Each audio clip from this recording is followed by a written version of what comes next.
با یک اشاره از بنده که بگی یا رب الهی و رازقی و خالقی، چه کسی در خانه تو آمده که ناامید برگشته؟ کدوم یکی از بندگانت به سوی تو فرار کرده تو تحویل دشمنش دادید؟ میگه منم امثال منه که قدر بکنیم. کدوم بنده آمده به سوی خدا فرار کرده خدا تحویل ابلیسش داده گفته بگیرش من نمیخوامش؟ شده که بندی به سوی خدا فرار بکنه خداوند تحویل دشمن بهش بده؟ نشده. حتی اونی که 99 نفر رو کشت تو قوم بنی اسرائیل، 99 نفر رو کشت، هل لی من توبه؟ قال لا، قال اذن اکمل المئه. اگر که توبه من قبول نمیشه خود هم نباشید. رفت پیش یک شیخی آگاه به خدا و رحم خدا که رحم خدا چقدر وسیعه، گفت هل لی من توبه؟ چه کسی میتونه معنی توبه تو باشه و رب تو باشه؟ ولی شرطش اینه که از این شهری که همه بدکارانن هجرت بکنی به شهری که اونجا همه خوبانن تا وسوسه خلاف دوباره نشید.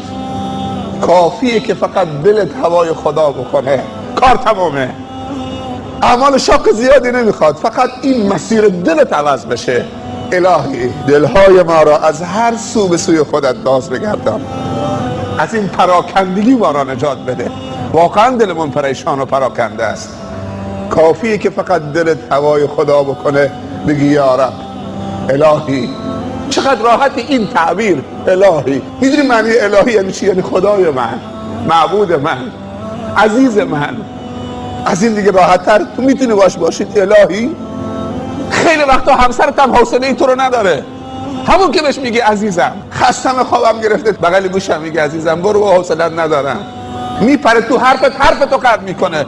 ولی کی خدا وقتی تو باش صحبت میکنی تو حرفت پریده، همش گوش میده.